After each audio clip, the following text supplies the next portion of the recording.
billet d'avion est payé, le taxi est payé, la cocaïne est payée. Vous avez plus, si je puis dire, qu'à avaler et puis à déféquer entre guillemets ces stupéfiants une fois arrivé en métropole. Là, il y a 122 boulettes de comptabilisées, donc qui vont de l'estomac jusqu'au rectum.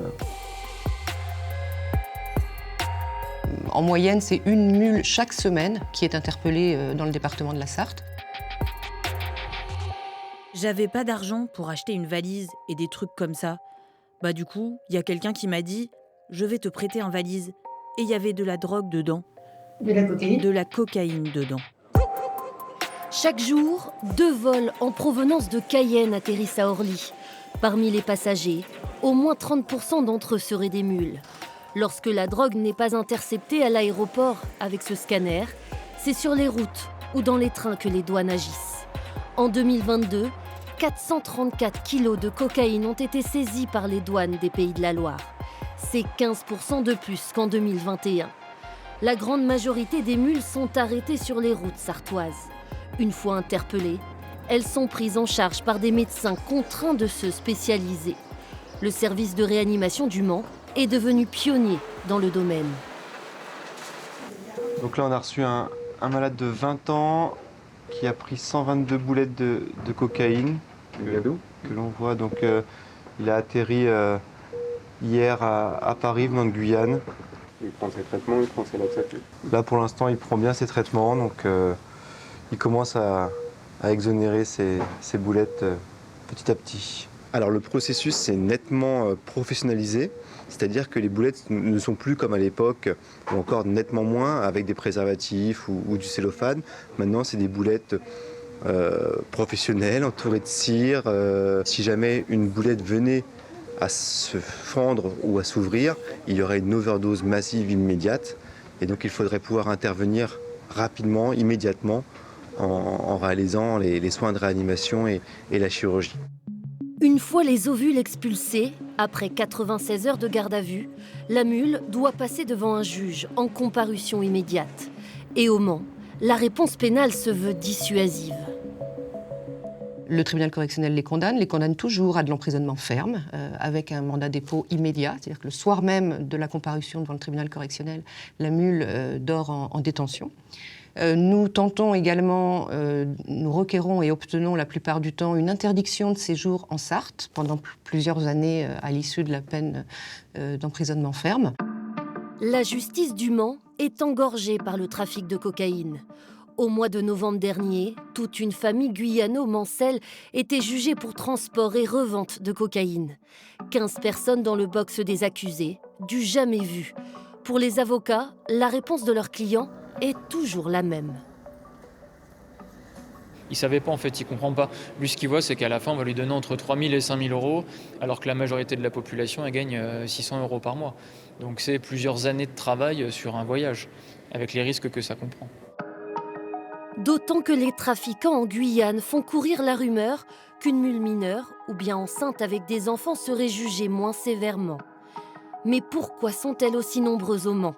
La proximité avec Paris, certes, mais aussi la présence d'une communauté guyanaise importante, quartier Bellevue.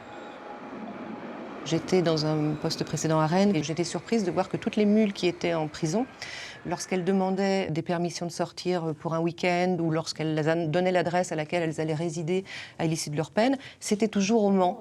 Ces mules n'ont pas toujours l'envie ou la possibilité de retourner en Guyane pour plusieurs raisons. Parfois parce qu'elles ont noté qu'une partie de leur famille est en métropole et que les conditions de vie sont peut-être un petit peu moins rugueuses.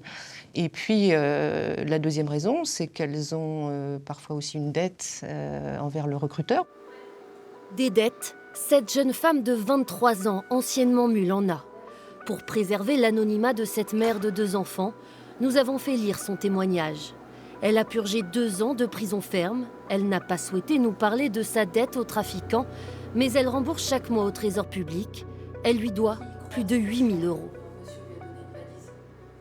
Dès que t'es en prison, tu es dans la merde. Parce que, imaginez, il n'y a personne qui va t'aider pour payer ton loyer. Déjà, quand tu vas sortir, tu vas recommencer à 0. Imagine quand t'as donné 2 ans de prison, et t'as un logement, et tu veux pas la perdre, tu veux la garder. Il y a les dettes qui vont venir, et c'est comme ça. Et il y a des gens qui peuvent dire, bah moi je vais... Recommencer. Voilà, recommencer. Et moi c'est pas le cas en fait. Donc ça, c'est le relevé du harcèlement. Comment éviter la récidive ou la vengeance?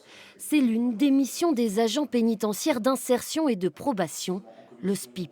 C'est vraiment, en fait, nous, là, on gère vraiment notre agent. C'est vrai qu'à ce niveau-là, forcément, nous, on va essayer de travailler avec la personne sur notamment la gestion de ses émotions. Après, on n'est pas psychologue pour autant, donc on va les orienter aussi si on sent vraiment qu'il y a une rancœur, une amertume. On fait en sorte que ça se passe pour le mieux afin que d'ici la fin du délai de suivi, la personne puisse avoir une situation suffisamment stable et se soit engagée auprès de la justice à respecter ses obligations pour considérer qu'effectivement le risque de récidive soit grandement diminué. La récidive en Guyane est, elle, beaucoup plus fréquente. Lors de leur détention en métropole, les détenus peuvent demander de purger la fin de leur peine à Cayenne ou à Saint-Laurent-du-Maroni. Voilà, puisqu'elles sont condamnées à 2 à 3 ans de prison, et donc la peine est légère pour elles, et donc 2-3 ans après, elles recommencent. La première insécurité, c'est le chômage. Elles nous ont dit, vous êtes la seule association à vous intéresser à nous. On est tout inscrits à Pôle emploi quand elles ont le papier. Hervé Latidine est président de l'association Le Germe en Guyane. Il travaille avec des femmes, anciennement mules, et tente de les réinsérer socialement. Comme Raïssa, qui a passé 10 mois de sa vie derrière les barreaux. J'ai entendu qu'ils voulaient construire une prison. C'est mieux de construire des centres de formation, des universités. On n'en a pas d'université à Saint-Laurent. On est obligé d'aller à Cayenne. Donc c'est tout ça qu'il faut développer en fait, au lieu de créer encore plus de chômage et de mules. En avril 2024, l'association inaugurera son premier centre de formation agroalimentaire, à Mana, à l'ouest de la Guyane, pour ces femmes trop souvent oubliées et abandonnées.